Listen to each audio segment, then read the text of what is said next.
This is a little different than normal.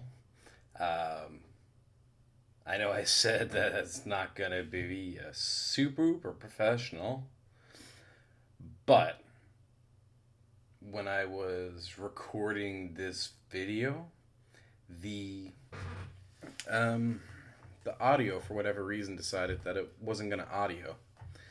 So I've had to re-record the audio. I spent about an hour, 2 hours trying to clean it up. Didn't really work. So now I've re-recorded it and just overlaid it. So it might seem off at times a little bit, but this is your forewarning. Hello and welcome back. This is Some Idiot Painting. Now, last time we were here, I was adding my Rubric Marines to their bases. You can see here, this is the progress. We've actually updated the camera setup now, so it should be a little bit easier to see. If you can look at that, if it'll focus. There we go. Might actually have to move the camera to get this to work. But there we go. So yeah, we have them on their bases. So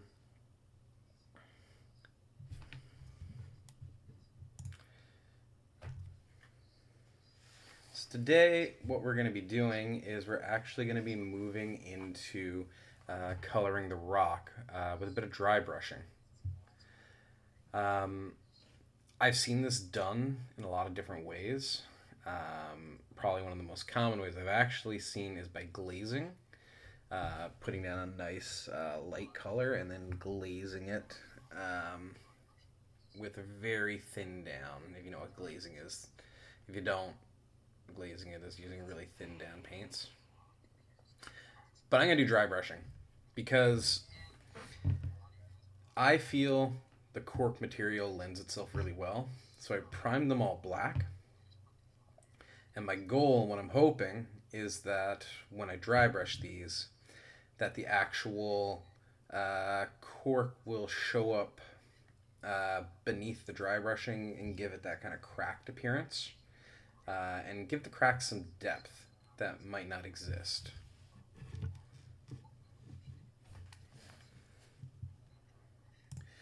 I'm also not going to be too worried, as you saw me highlighting there, I'm not going to be too worried about, especially my later colors, rolling over onto my rubrics.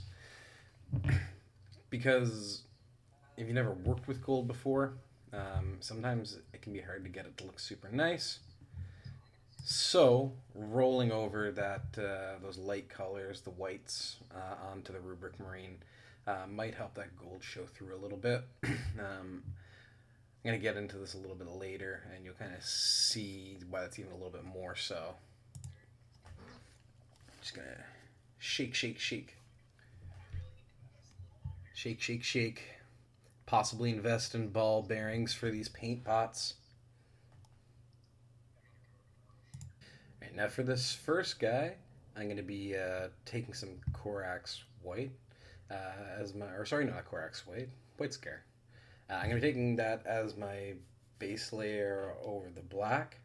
I don't know if I'm going to do that the rest of the way. I might not. We're learning. We're doing it live. But one thing I recommend is having a garbage brush to take paint out, especially with the Citadel paints, right? Not so much for your other ones, they come in dripper bottles, but your Citadel paints tend not to. And I hate getting them out of the pot, especially when you want a large amount for dry brushing. So I recommend having an absolute trash brush. This is from Walmart that you can use to just extract paints. My dry brush is also a cheap brush.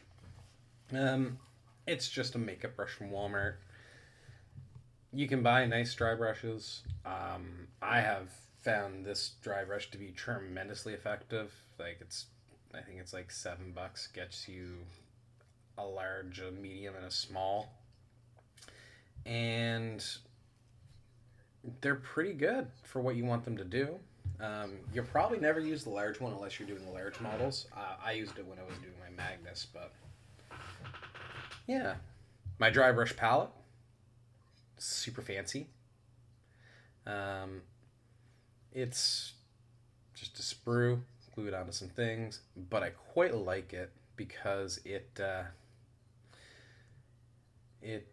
can use the sprue to see how the paint's going to adhere to the model.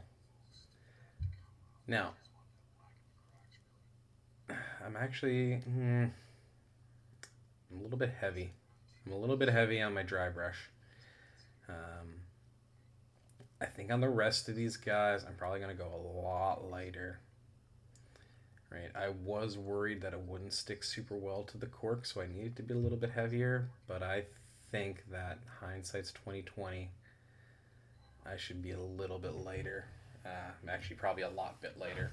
But hey, that's why we have the sacrificial rubric. That's why we have that first model that we try out. See, I think I've covered up too much of the black. But we're just gonna keep going because God forbid you interrupt us when you're making a mistake.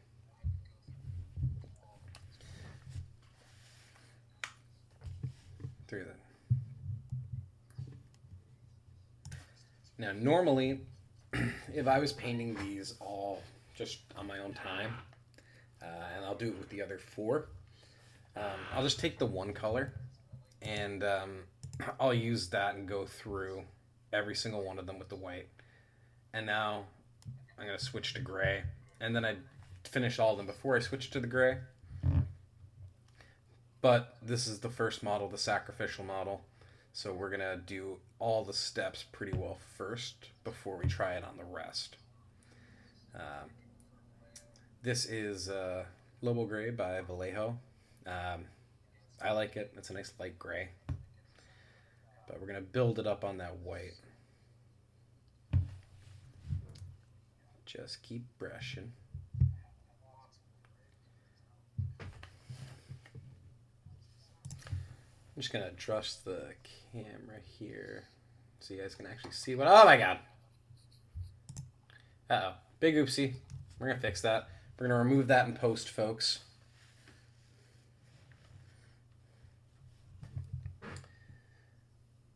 Yeah. Here we go.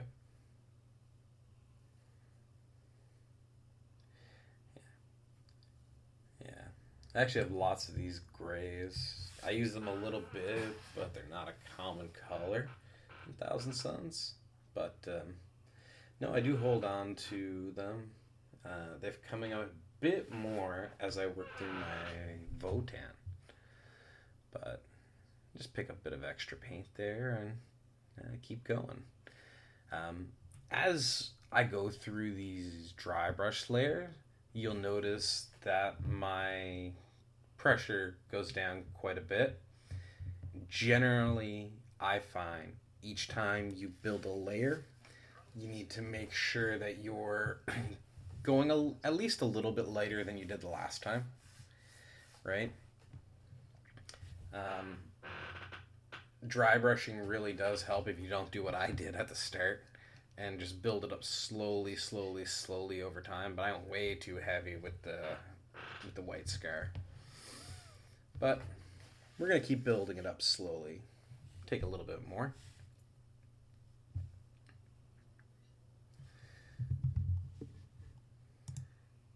Yeah, one of my favorite things about dry brushing is that it's a lot easier to take off, deal with. But, oh, you know what? I actually like this. I might not do any of the white at all on the next one, and just start with the gray.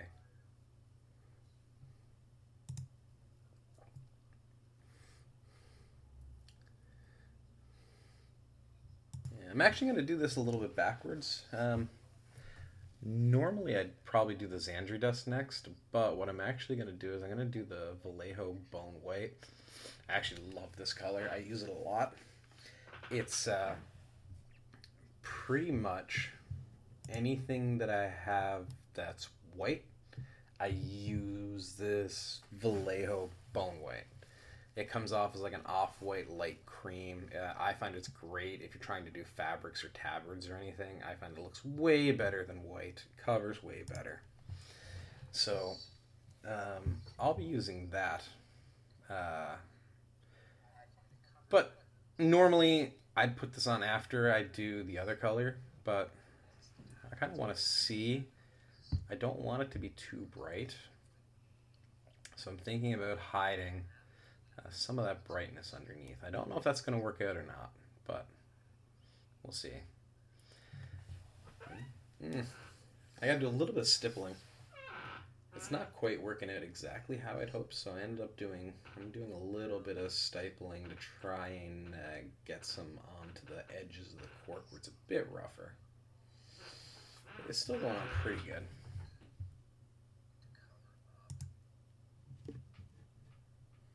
There you go, look at that, guys.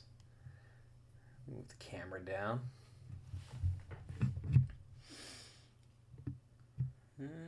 Yeah, the rock's getting pretty good.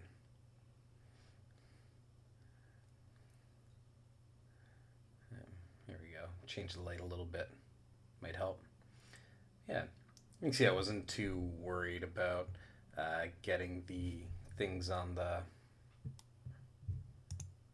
Yeah, so... Here we go. Yeah. So I'm gonna hit it a bit heavier here with the dust. Bit of the bone. Yeah, because I don't know if you've ever seen a rock that's just one color, but we want to build up a few layers of different colors. I'm gonna end mine with tones of beige, so I went up with the gray. Now I'm gonna build it up with the bone, and then I'm gonna add some Xandri dust, a beige color. Now, you can do whatever color you want. I'm doing it this way because I like, well, I'm doing sandstone. Oh, wait, that's awful.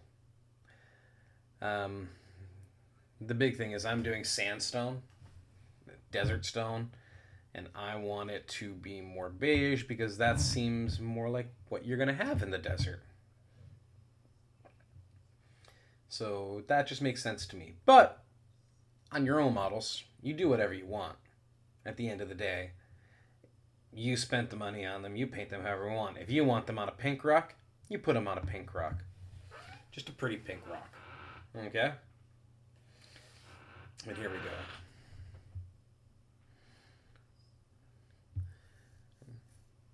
A common one I've seen in the past that does look really good is to base it white and then to glaze it darker colors as you go up. I've seen some people make that look really nice. I tell you when I do this again on the other guys, I think, even though I'm halfway through this, I think I'm going to switch the order. I think I'm going to cut out the white, and I think I'm going to do black, gray, Xandri dust, and then the bone at the very end. Because I'm already kind of seeing this. It's about the effect I want, but it's not quite right. So we'll see how it goes. Right. Sometimes when you're doing this like this, we didn't do sub-assemblies. You might notice that trying to paint some of the recessed areas is almost impossible. I think that's fine. Because I think those areas underneath the armor, you're going to say they're pure black because they're covered in shadow. They're covered in the shadow of the armor. And that's what makes them dark. So I think that's actually going to give you more depth. I think that's fine. I mean, it happens. Right?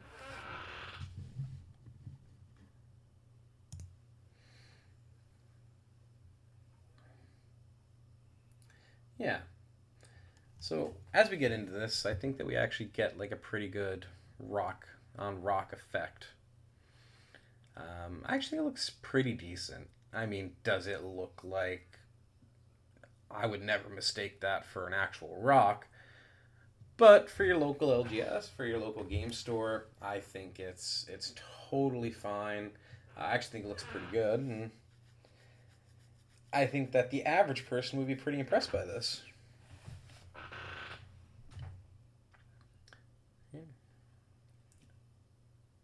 Hmm. Uh, and then this one here, because I didn't quite get the effect I want, I'm actually going to take out the white again and just do a bit of edge highlighting, I think.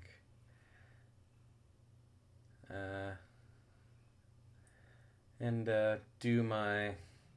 God damn it, I went too heavy again. Well, I'm going to highlight the gold areas so that I can build them up.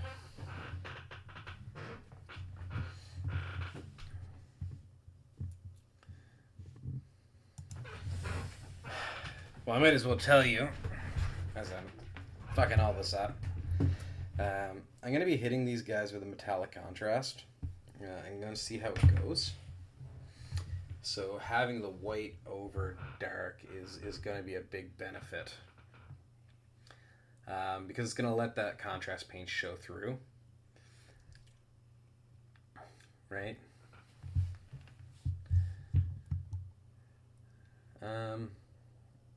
As I'm doing this, you might notice that my Xandri dust might be mixing in with my white a little bit.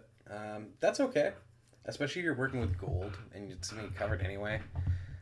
Beige, browns, all that tend to do really good at showing gold. So there's nothing wrong with that. I'd actually say it's a benefit. A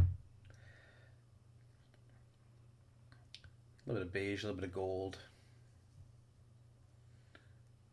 So yeah, you learn all these kind of things when you do Rubric Marines, though I was a bit late to the party in figuring this. But if I had a model that was all gold, one thing I might recommend you doing, from personal experience, is to prime your model beige, brown, something like that, not the standard black or white, because it might help the gold pop quite a bit more, especially if you're doing thin coats. You're doing it the right way, you're doing thin coats. I would do one of those tone shifted colors, a beige or a white. And I think that would be better. Black, I find, tends to mute gold quite a bit.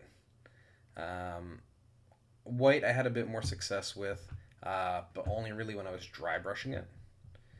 And that's the other way to do it. You can kind of do it a lighter color and then just dry brush the crap out of it to get the effect you want. But, alright, we just did a big no-no. Don't do that with dry brush, just take it straight out of the pot. But nobody's reporting me to Citadel, so I think it's okay. I think we're okay. We're going to be alright. You're going to not report me, and we're all going to be happy. Thank you. I'm just going to finish up this. Yeah. I don't mind going a little bit heavier on this guy than I normally would, and on my other guys I'm going to go a lot lighter on my dry brush. But I don't mind going a little bit heavier on this guy, because I am using a new paint. We're going to talk about that in a bit. And I want to see how it performs under the brightest of circumstances. I'm a little bit worried. The paint's too much is gonna show through beneath. So I don't mind going a little bit heavier here. But I think that's it for our dry brushing. I think we're good. It actually has color and definition now. It's almost got a really shitty zenithal highlight. And that's okay. We're just going to clean off our dry brush. Not everyone cleans off their dry brush like this. I know I have friends that don't, and they just put it away, and my god, it's fine. They just finish working at the paint. I did that once, and my dry brush turned into a dry mace. So I purposely clean my dry brush now when I'm finished. I don't do it in between paints, but I do it when I finish.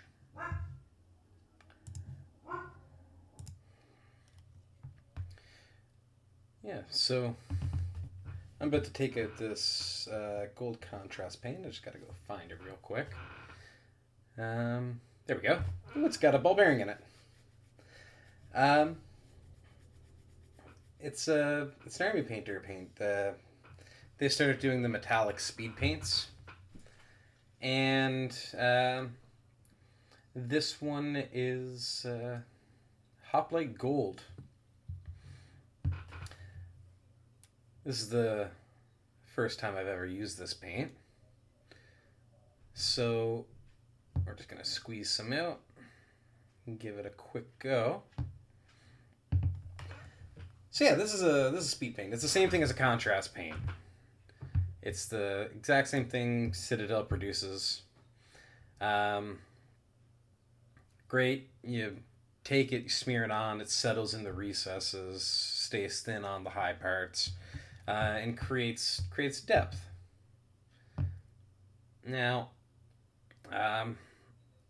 if you haven't used them, important thing, don't use your nice brushes.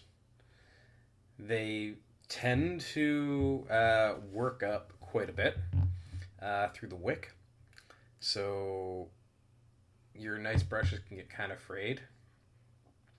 So I try and use like brushes that have gotten a little bit funky to use for other paints. So I'm just going to kind of wick some up here. Now, I'm just going to take this up here. I'm going to take this. So normally when I do rubrics, I do the gold first, and I fill in the blue. Everyone has their own way of doing it, but that's the way I like. I don't really have a steady enough hand to do the gold trim after and not touch it up, but to each their own. So I'm going to do it this way. But unless you dry brush the whole rubrics to start, doing the gold can be really painful, and sometimes it doesn't give you the metallic you want.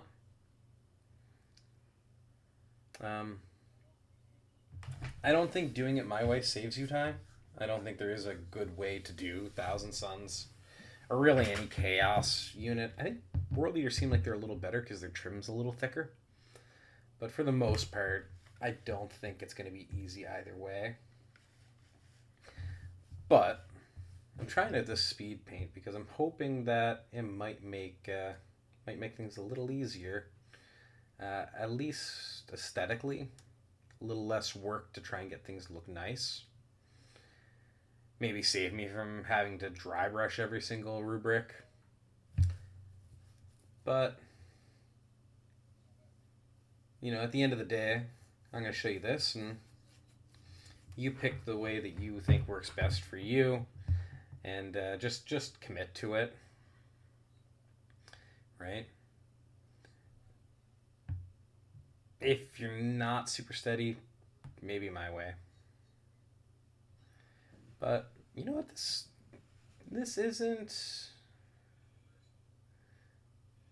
doesn't look too bad. I'm just trying to think, is there another way I can do this? So, this actually goes on pretty nice. I don't think I'd actually need multiple coats with this stuff. It actually goes on pretty nice the first go around.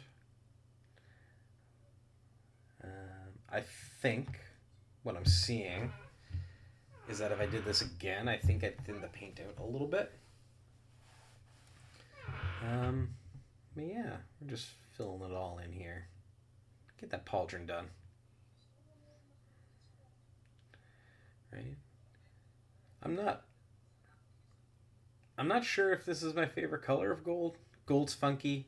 Everyone has their own vision of what gold should look like. That's kind of the problem with gold. I'm a big fan of the Vallejo gold, Vallejo polished gold. But I said it before, trying to get Vallejo polished gold is like trying to get a letter from God. So I know some of the bigger YouTubers, some of the bigger hobbyers have their own gold recipes. But I think this is all right. I think this is all right. But again, that's my opinion. Yours might differ. If you don't like it, then you don't use it. I just don't. I don't mind mixing my own paints here and there. I've done it for a couple different guys, but usually I'm just thinning it out or lightening it up with a bit of black or a bit of white. Brown I've manipulated quite a bit, actually. You'll find that brown's a pretty easy color to manipulate. It takes really well. Maybe I'll show you guys when I do my Votan. It takes really well to toning it a bit. So, but no, I don't want to do a 7-part recipe to make my gold for my main army. So anything I can find that makes it a little bit easier, because, like, you know, it has to be consistent. Right, and I know for my Thousand Suns, I have my own custom mixed color that I use for them. It's a lightened version of Thousand Suns blue, but I mix it directly in the pot, so it stays the same for my whole army.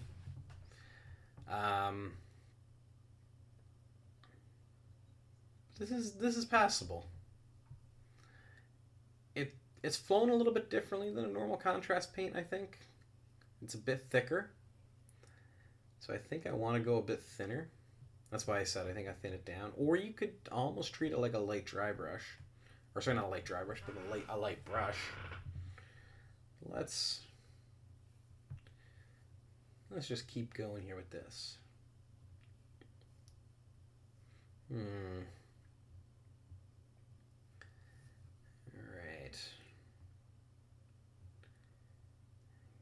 Get that chest plate. God, whoever put all the chaos trim at GW, I love you. You make some beautiful sculpts, but you clearly hate everybody in this hobby. Like, this is not even your paint.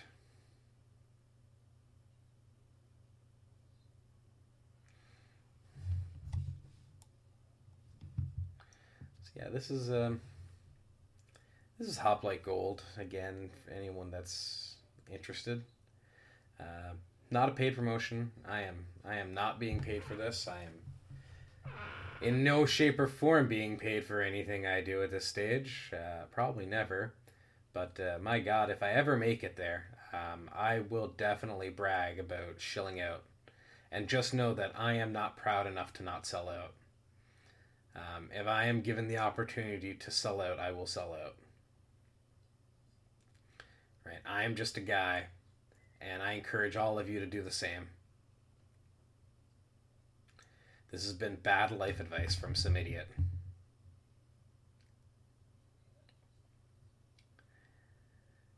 Huh.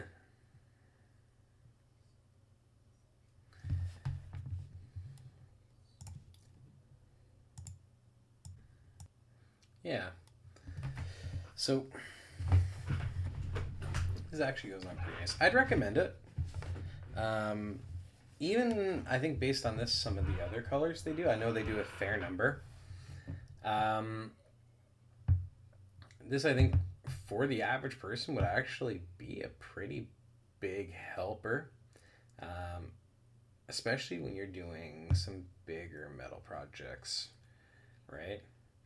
Um, I don't know. I'm kind of curious how this would work if you want to do an energy effect, if you'd get that to show through, like you would a normal contrast paint, but maybe if you toned it down. It's the only real complaint I have about it is it's not super metallic-y. I love my paint to look like they ground up a whole block of aluminum in every pot. But I do actually have a technique for fixing that.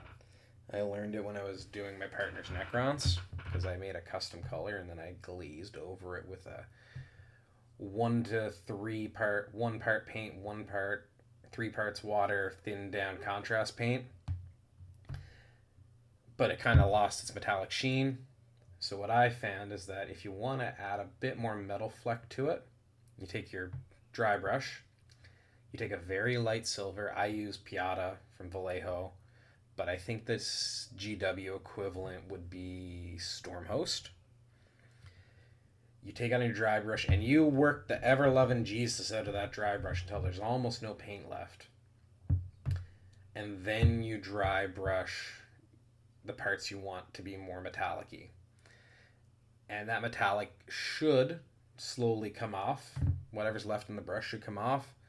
You might end up with a little bit of silver transfer, but because you're dry brushing, hopefully, it's just going to get transferred to the edges, and it looks like a little bit of an edge highlight, right? But oh hey, here we go. I'm done with this guy for now. Let's bring the camera in. There we go. I think it's got enough of a shine that it is messing up the autofocus on the camera. So that's nice. But yeah. Now, like I said, your mileage may vary. This works for me because this is a recycling project. So here we are. I don't think it's as good as if I dry brushed it, but I do think that like on an actual Rubric Marine, this might save you a lot of time. On an actual Chaos model, this might save you quite a bit of time.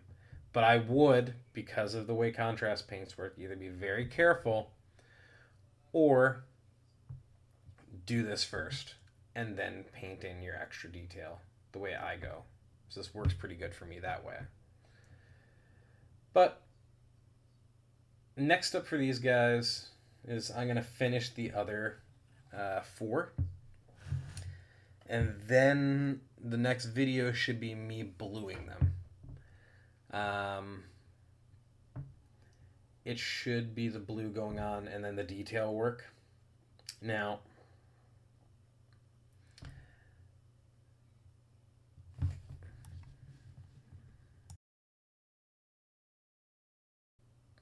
right, but that's pretty good. I'm not gonna complain too much about that. Nor am I gonna really cry about it. I'm pretty happy about it. I have a lot more to finish before I cry about how this all turns out. So we'll save the crying for then. But I want to thank you guys for tuning in. I apologize for the audio issues. But we have a new camera. I figured out the issue, so next time the mic should be fixed. Please have mercy on my soul. Please give it a like. Please leave a very polite, generous, nice comment. And all the additional YouTube beggary that happens. Sorry, beggary? Begging. All the additional YouTube begging. There we go. Thank you, and I hope you guys have a great day. Stay safe, and remember, you probably can't win a fight against a mountain lion.